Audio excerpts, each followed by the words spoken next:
o Deuteronômio 32, verso 10. Amém?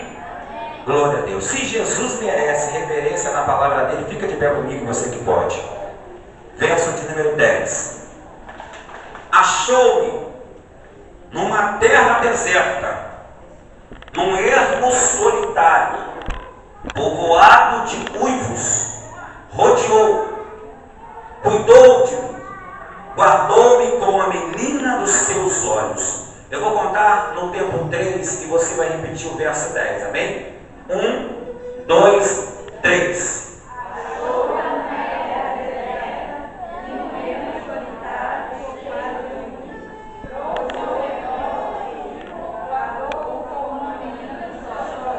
Olha para quem está ao seu lado e diga: guardou como a menina dos seus olhos. Amém? Você pode sentar no glória para Jesus. Eu não tenho hábito de fazer o que eu vou fazer aqui. Eu acho que quem está comigo desde esses 4 anos que eu estou em Além Paraíba, eu nunca fiz o que Deus colocou no meu coração para fazer aqui agora. A nossa igreja está há 4 anos aqui nessa cidade. Quem conhece o pastor Alon sabe que na terça, pela misericórdia, Deus me revela uma palavra. Na quinta, pela misericórdia, Deus me revela uma palavra. E no domingo, pela misericórdia, Deus revela. Porque a Bíblia diz que o que pede, recebe. Que o que busca, encontra. E o que bate, a porta se abre. Amém? Não tem como Deus revelar para quem não pede, para quem não busca e quem não bate na porta do céu. Diga glória a Deus. Então Deus colocou algo no meu coração nesse último louvor. Queridos, essa palavra é uma palavra de livramento. Achou-me. Só se acha aquilo que estava perdido. Ninguém acha uma coisa que não estava perdida. Para você falar que achou alguma coisa, você tem que ter perdido alguma coisa para falar com propriedade que você achou aquilo que estava perdido. Quando eu tinha a idade de 8 anos, aconteceu 2 fatos na minha vida que era decadência e propósito do diabo para acabar com a minha vida. A minha mãe, quando conheceu o meu pai, ela não podia engravidar. A minha mãe teve o primeiro filho e deu eclâmpsia. E essa gestação foi uma gestação super problemática. Então o médico avisou minha mãe: você não pode ter mais nenhum filho, porque se você engravidar, vai morrer você e vai morrer a criança. Mas como minha mãe conheceu meu pai, e fruto desse relacionamento, a minha mãe queria de todo jeito, de toda forma, engravidar, ela procurou uma feiticeira, procurou alguém que fazia trabalhos rituais, e a feiticeira falou para ela: olha, se você engravidar, quando o feto fizer 7 meses de gestação, você vai vir aqui, vai abortar e vai sacrificar a entidade. E a próxima criança que você engravidar é sua. E a minha mãe aceitou aquele propósito maligno. A minha mãe aceitou aquele propósito do inferno. Então agora a minha mãe se encontra num estado de gravidez. E nesse estado de gravidez, o diabo já começou a assolar a vida dela, assolar o casamento, assolar a vida dela em diversas áreas. Quando a minha mãe fez 7 meses, a minha mãe começou a ter uma queda de pressão e deu um monte de complicação na pressão arterial dela.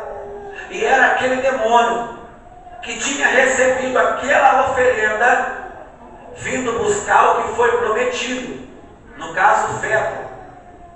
E a minha mãe ficou com medo de entregar a criança, abortar e não engravidar de novo. Então agora, todas aquelas entidades estavam pelejando contra a saúde, contra a vida, contra casamento, contra a família. Quando a minha mãe fez 8 meses, o meu pai agora vai embora, o abandona.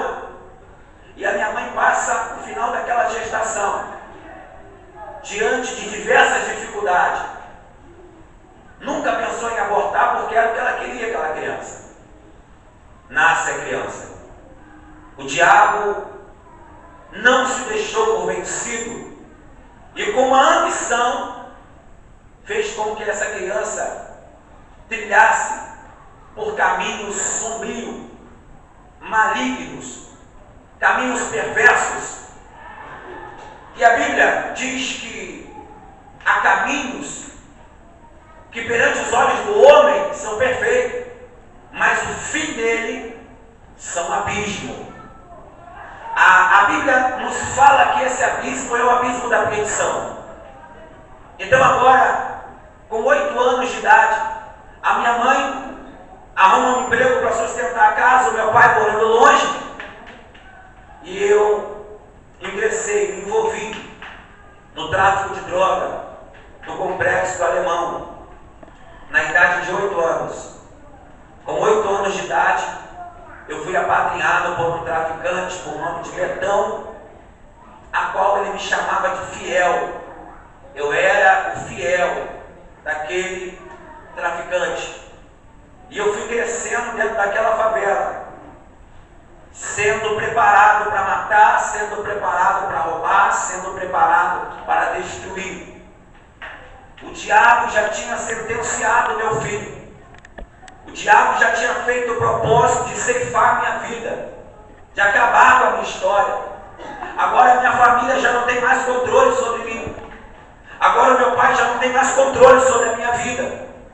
Agora a minha vida era voltada ao tráfico de droga naquele local, naquela localidade. E o diabo sempre tentando ceifar a minha vida, porque ele não se deu por vencido.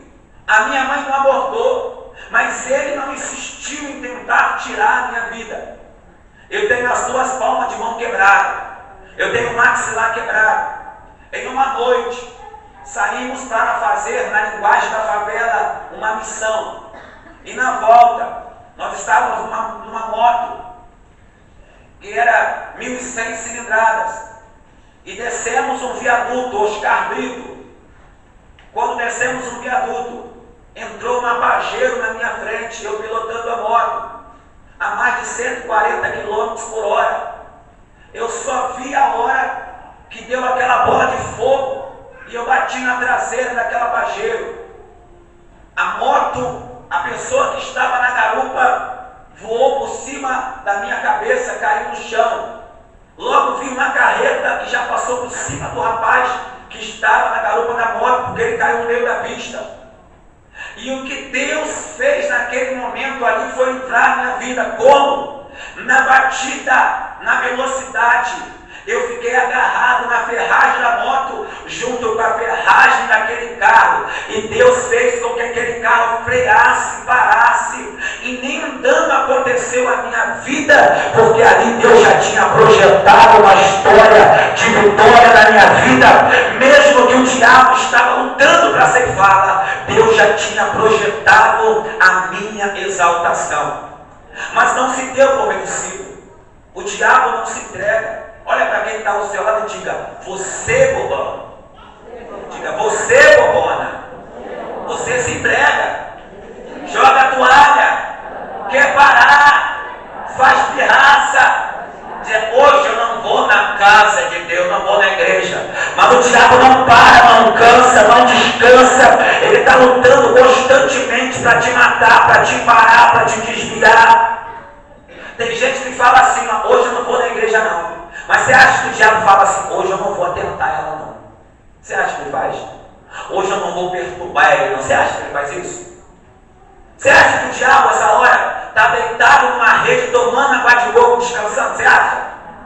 Você acha? Você acha que ele dorme?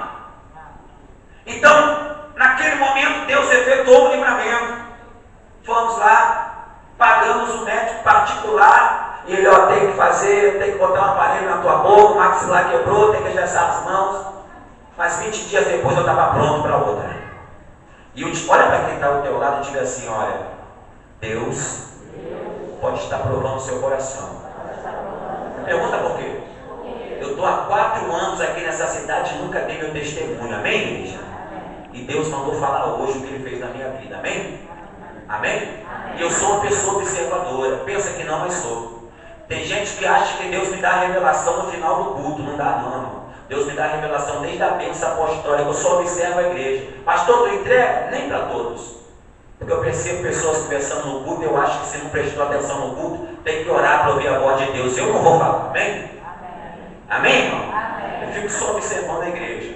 Quem cultuou, recebe. Quem não cultuou, paga preço para receber. Naquele momento ali, o diabo não desistiu. A nossa favela, a favela que eu morava, foi invadida por um grupo de traficantes rivais. Nesse meio tempo, subiu um pastor lá, pastor Paulo Henrique Lima, mais conhecido como pastor Henrique. E ele falou para mim assim: olha, jovem, Deus manda dizer que vai tirar esse fuzil da tua mão e vai botar uma Bíblia. Eu falei: esse Deus é louco, esse Deus é doidão, como é que ele vai pegar o fuzil da minha mão, rapaz? Ele falou: mas Deus manda te dizer que vai te levantar na terra dos viventes como profeta. Esse cara está falando umas paradas que eu não estou nem ligado no que é, mas tá tranquilo, vai lá, irmão, que Deus te abençoe. Aí toda vez que eu via ele, eu falava: fala glória a Deus, aleluia. E ele vinha e orava pela minha vida. Não tinha uma vez que ele não orava. Todas as vezes ele botava a mão na minha cabeça e falava: fala glória a Deus, aleluia. Eu sempre tinha aquele contato com ele. Acabamos fazendo amizade. Esse varão se tornou meu amigo. Ele não só se tornou meu amigo, como foi o pastor que me ungiu a pastor. Diga glória a Deus. E ele sempre tinha uma palavra para me dar. Toda vez que eu falava para ele: vou parar, ele falava: para não, ainda tem caminho para tu caminhar. Vou desistir, não desiste não, tem caminho para tu caminhar. Ele falou: vamos na igreja comigo. Eu falei: eu só vou na igreja com você se você for no baile funk comigo. Ele coçou a cabeça. Quando que é? Foi sexta-feira. Ele de terno, gravata, a Bíblia na mão, lá no meio do baile. Eu falei: agora eu quero ver se ele é crente mesmo. E ele quietinho lá. Dia seguinte, 7 horas e pouco, ele estava no beco falando: e aí? Cumpri minha parte, agora a sua. Falei: então vamos na igreja. Peraí que eu vou em casa, vou trocar a roupa. Eu troquei a roupa e desci com ele. Entrando na igreja. Irmão, eu fiquei apavorado. Era um tal de um pular de um lado, um pular do outro, um sapatear de um lado, um sapatear do outro. E eu falei: esse povo aqui é tudo doido, o que eles falam ninguém entende. E eu perguntei: tu sabe o que eles estão falando? Eles estão falando em outro idioma, rapaz. Isso é mistério.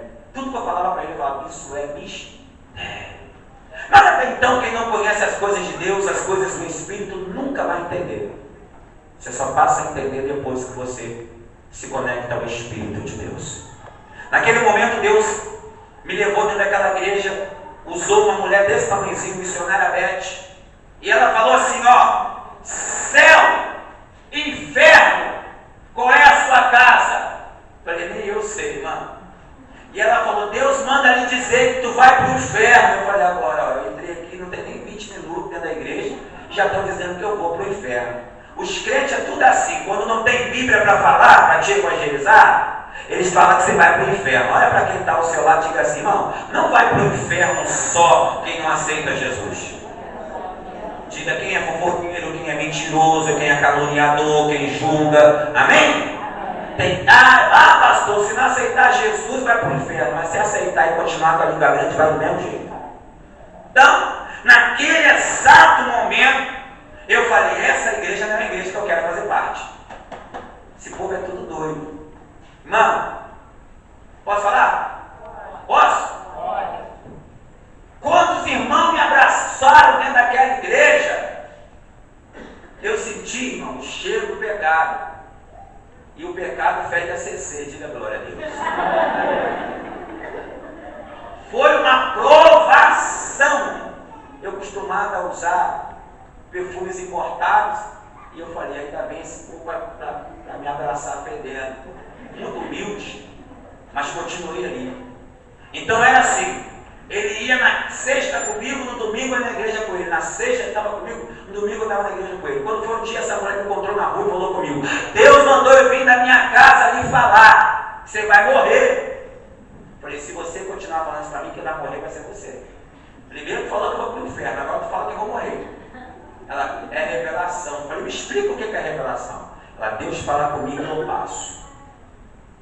Naquela mesma noite a favela foi invadida e eu fui alvejado com 4 perfurações de tiro. Uma bala pegou no meu ombro uma bala pegou no meu antebraço, no meu braço, uma bala pegou no meu peito, uma bala pegou na minha costela. 4 perfurações de tiro. Aqueles 4 tiros foi Deus dizendo para mim: ou você para, ou eu te paro. Olha para quem está ao seu lado.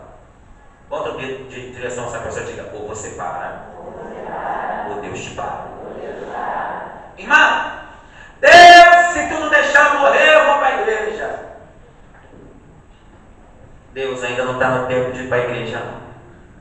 Quando sarou, eu falei: vou esperar mais um pouquinho e depois eu vou para a igreja. O pastor voltou e falou: rapaz, você fez um voto com Deus.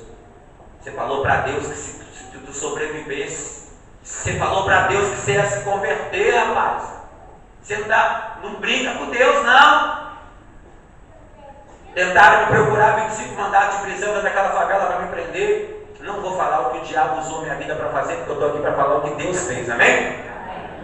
25 mandatos de prisão, muitos crimes cometidos, 25 mandatos de prisão. Aí o patrão falou assim: tem uma boca de fumo em outra favela, vou te mandar para lá para assumir, beleza? Beleza. Eu falei: mas vou chegar lá como morador, vou botar a cara como frente da favela, não. Primeiro vou conhecer, depois eu vejo como é que é. Não, tranquilo. Me deu 20 mil, falou: você é para você manter os 15 dias lá até botar a boca para funcionar. Então fui. Chegou lá, eu falei: vou trocar de nome, porque a polícia está procurando um. Então eu falo que eu sou. Aí pensei num nome bem maneiro. Tinha uma novela passando na época que tinha um cara chamado Ramon. E eu falei que meu nome era Ramon. Todo mundo que me perguntava, eu falava que meu nome era Ramon. Fiquei 10 dias. Um dia eu estou subindo a favela, para 2 carros pretos em uma encruzilhada. E o cara falou assim: meu irmão, vira para cá. E eu virei. Aí eu pensei: eu não posso falar quem eu sou. Aí o cara: como é seu nome? Eu falei: meu nome é Ramon. Aí o cara: é você mesmo que eu estou procurando. Isso só pode ser coisa de Satanás.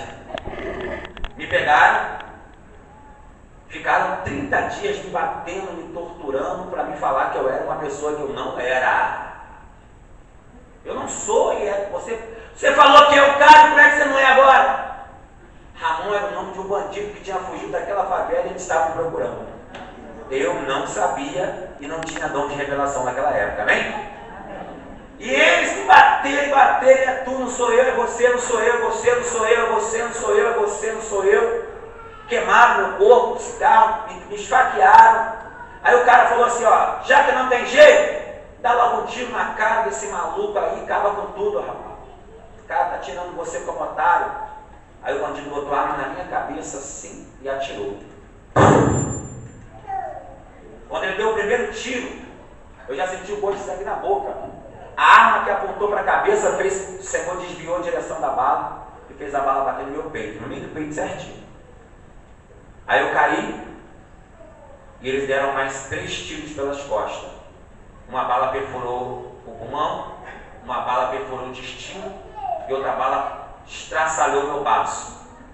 Me arrastaram pelo pé pela escada no Morro do Adeus, foram lá na Avenida Tararé e me jogaram de cabeça para baixo dentro de uma lixeira. 11h30 da noite. Eu perdi sangue.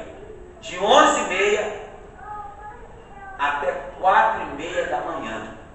Saiu um padeiro daquele bairro para abrir uma padaria, olhou e viu uma pessoa de cabeça para baixo no lixo, e ele chegou para roubar o meu tênis que estava no meu pé.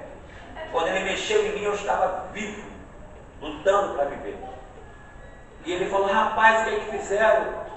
E ele viu que eu estava baleado, me botou dentro de um carro, um Fusca, e me levou de Bom Sucesso a Nova Iguaçu. Chegou lá, o hospital é aqui. Ele, com medo da polícia interrogar ele, me deixou lá na Praça Santa Rita, distante do hospital. Eu ainda fui me rastejando até chegar ao hospital. Cheguei naquele hospital, tem entrada, sem um papel como identidade. Você sabe o que os policiais do hospital fizeram? Você tem telefone de alguém? Não, como é que uma pessoa fala do perfurado? Era só pela misericórdia de Deus. E eu escrevi o número de um telefone e ele falou assim: vou esperar a tua família chegar com a tua identidade. Antes disso você não vai ser socorrido. Me botou deitado numa maca para esperar a minha família chegar com a minha identidade para deixar me socorrer. e eu só perdendo sangue. Ali já não tinha mais vida, era só Deus mantendo a alma dentro do meu corpo. 3 horas depois chega meu pai desesperado com a minha identidade e comprova que eu sou uma pessoa que eles não estavam me procurando, eu não era o Ramon, me deixou socorrer. Um coreano, um médico coreano, estava fazendo um congresso no Brasil, especialista em cirurgia torácica, me operou, arrancou uma bala e eu tenho até hoje 3 balas no meu corpo. Só que eu tive que entrar em coma induzido, e esse coma foi onde Deus me colocou na posição que eu estou até hoje, para a glória do nome dele. Eu fiquei 8 meses em coma. Eu fiquei 3 meses em coma pelo tiro e 5 meses em coma induzido. Nesse coma, eu tive um sonho que hoje eu sei que não era sonho. Hoje eu sei que era uma revelação de Deus, amém? Nesse coma, Deus me mostrou um caminho e um prédio, mas não tinha portas e nem janela. No lugar das portas e da janela desse prédio, tinham grades. Do outro lado, o Senhor me mostrou pessoas bem vestidas, mas o rosto era de animais. Umas tinha cabeça de cachorro, outras tinham cabeça de cavalo, outras tinham cabeça de cobras, corpo do pescoço para baixo, gente, do pescoço para cima eram cabeças de animais. Fez-me passar por ali. Cada pessoa que eu vi morrer na favela, eu passei e vim na beira daquele caminho. E eu perguntava ao homem que estava comigo, porque no sonho, quem estava comigo era o padeiro que me socorreu. Eu sonhei que o padeiro que me socorreu estava andando comigo por aquele caminho. E eu falava para ele assim: quem são essas pessoas aqui? E ele falava: essas pessoas não se encontraram com o Filho de Deus, estão aqui esperando a condenação. E passou comigo. Quando chegou mais à frente, apareceu um homem mais ou menos de uns 5 metros de altura, e ele tinha na sua mão direita 7 correntes, na sua mão esquerda 7 correntes, na sua perna direita 7 correntes, na sua perna esquerda 7 correntes.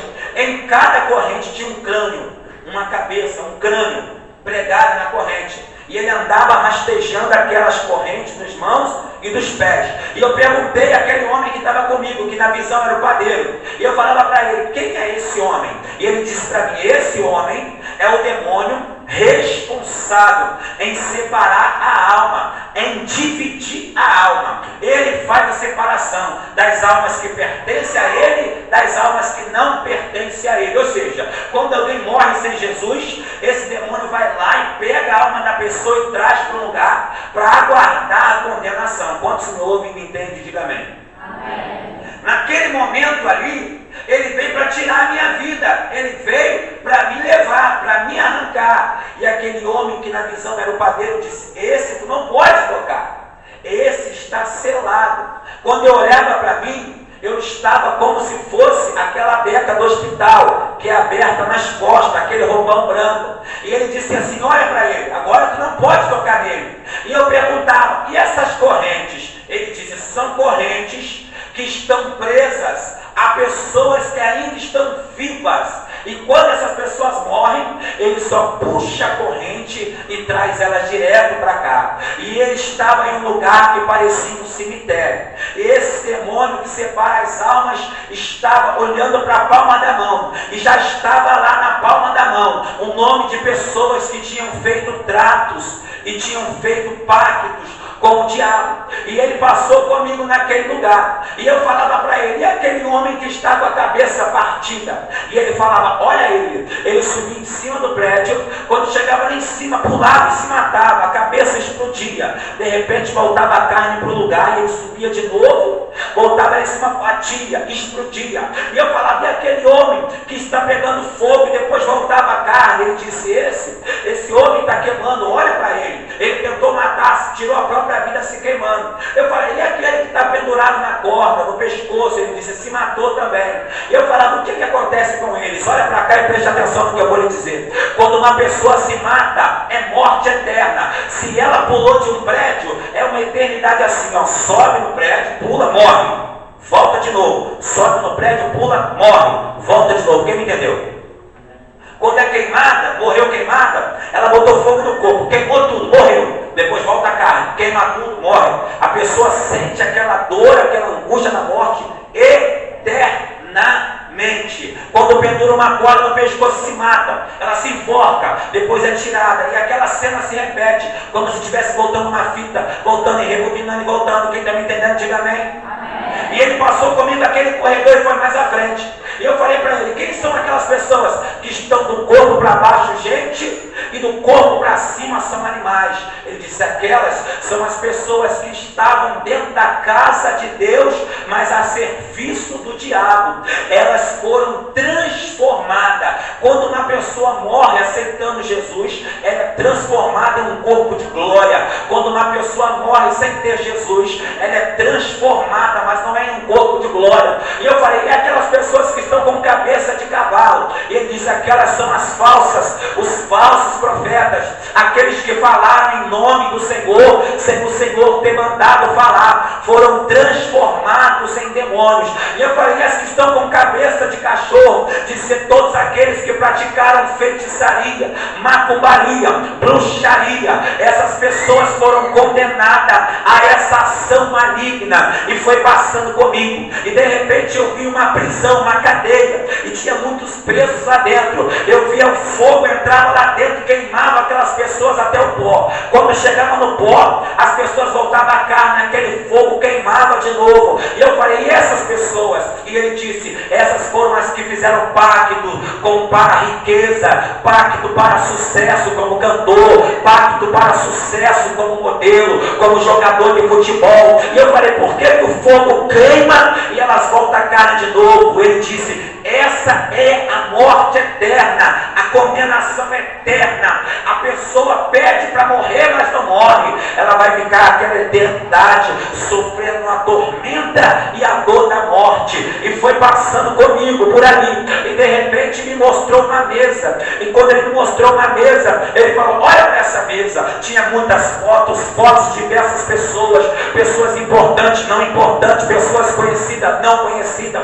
E eu falava, o que são essas fotos? Ele, olha, embaixo da mesa tem quantas cadeiras? Tinha 21 cadeiras. E de repente veio chegando homens, sentou um na cabeceira daquela mesa, outro na cabeceira, e sentaram os outros em volta, e começaram a colocar a mão sobre aquelas fotos. E eu perguntava a ele, e o que é aquilo? Ele disse, aqueles homens são demônios, aquelas fotos são pessoas que são servas de Deus, e que foram feitos trabalhos de macumbaria e bruxaria contra elas. E eu falei, por que esses homens estão com a foto? E ele disse, olha direito.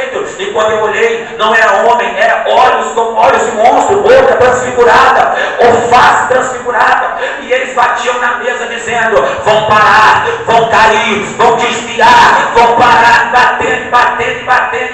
batendo. E ele disse, esses são os demônios responsáveis para fazer uma pessoa se entristecer da igreja, se abater, se desviar. Eles estão constantemente dizendo, vai parar, você não vai conseguir, você vai desviar. E ele passou comigo daquela situação que foi mais à frente. Quando chegou mais à frente, veio uma mulher de vestido vermelho. Quando ela chegou, ele disse assim, olha só, outro homem se deparou com ela. Esse homem que se deparou com ela estava com uma calça preta, uma camisa branca por baixo, um colete prateado, um boné redondo prateado, um chapéu prateado, um sapato prateado. E eu falei, quem são eles? E ele disse, aquela ali é a dama da noite, e aquele ali é o Deus Baco, é o demônio por nome de Baco. E eu falei, quem são eles? É a Pombagira e o Zé Pilita. Eles andam acompanhados, eles andam de dois em dois, eles não andam sozinhos. Aonde a Pombagira está, o Zé Pilita também está, e eles estavam juntos. E ele disse, disse, olha só, olha como é que trabalha. Ela subia a terra e Deus me fazia ver aquilo em sonho.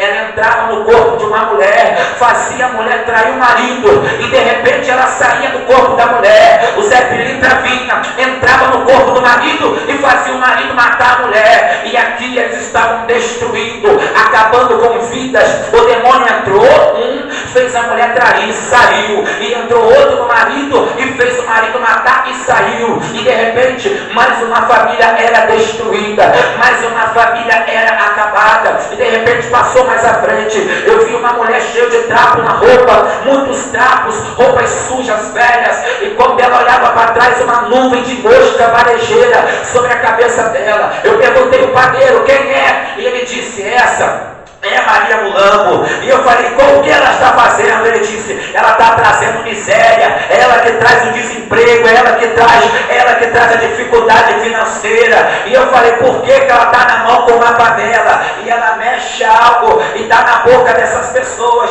Ela pegava um caldo como se fosse um feijão azedo, mexia ali dentro e estava na boca de algumas pessoas. E eu falei, por que essas pessoas estão comendo? Se elas não estão vendo aquelas moscas que estão sobre a cabeça dela. Ele disse, essas são as pessoas que estão sendo alimentadas pela Maria Mulambo. E eu falei, por que as outras ela não chega perto? Ele disse, essas já foram alimentadas, essas nós estamos alimentando. São as pessoas que estão dentro da casa de Deus, mas estão roubando o Senhor. Eu falei, mas como pode uma pessoa roubar o Senhor? E aquele padeiro disse, um dia tu vai saber o que é roubar o Senhor. Essas pessoas que estão comendo na mão da Maria Mulambo são as pessoas que roubaram o Senhor. Elas estão negando aquilo que é de Deus, elas estão negligenciando. E passou comigo mais à frente, de repente eu vi um homem todo machucado, todo ferido, como se tivesse caído e ralado. E eu perguntava, quem é esse? Ele disse, esse é um demônio chamado tormenta. E eu falei, o que ele faz? Ele vai para atormentar, ele tira a paz das crianças, fazendo os pais agredir os filhos, fazendo os filhos agredir os pais, fazendo as famílias brigarem, fazendo um parente matar o próprio parente. E eu falei, o que ele está fazendo agora? Ele está projetando acabar com mais uma família. Mais à frente, ele me mostrou como se fosse um cemitério, era o cemitério do Caju, no Rio de Janeiro. E eu falava, por que tem muitas covas abertas e outras não conseguem abrir? E aquele demônio falava, essas covas abertas são as covas das pessoas que foram feitas trabalho para morrer. E eu falei, as que estão fechadas. E o padeiro vem e fala, olha para mim, as que estão fechadas são a cova das pessoas que partiram no Senhor. Não tem como fazer macumbaria com osso de crente, porque o demônio não pode tocar nem nos ossos de um crente depois que ele morre. Olha para quem está ao teu lado e diga, não pode tocar em você vivo e nem depois de morto, porque Deus não permite. Saiu daquele lugar comigo, atravessou mais à frente. Quando atravessou comigo mais à frente, ele me mostrou um campo verdejante e uma veste nova foi me entregue. E eu atravessei uma porta. Quando eu atravessei uma porta, eu olhei para o chão, tinha um jardim. Dentro desse jardim, uma flor estava murchando para cair. E o jardineiro regou aquela flor. Quando o jardineiro regou aquela flor, eu tossi. Quando eu tossi, já tinha se passado 8 meses que eu estava desacordado dentro daquele hospital. 8 meses tinha se passado. A minha mãe magrinha do lado, meu pai magrinho do lado, já estavam separados desde quando eu tinha 8 anos de idade. Mas estavam lá no hospital junto, esperando se o filho ia morrer ou se não iria morrer. Quando eu tossi, eu estava preso. Quantos me ouvem, diga amém? Amém. Eu estava preso. E eu fiquei apavorado porque eu estava preso. Eu não podia me movimentar. Os meus braços estavam amarrados e as minhas pernas estavam amarradas. E eu tossi. Quando eu tossi, eu cuspi uma placa de sangue, que hoje eu sei o que era. Bati o pé. Comecei a bater, me trancaram. Eu não tinha consciência de onde que eu estava. Quando se me ouvem, diga amém. Amém. Quando eu voltei do coma, eu achei que que eu ainda estava na mão dos bandidos, quem me entende? Eu achei que eu ainda estava enrolado na mão dos bandidos. E eu voltei. Comecei a balançar. Quando eu comecei a balançar, eu escutei uma voz de choro. Choro de mulher.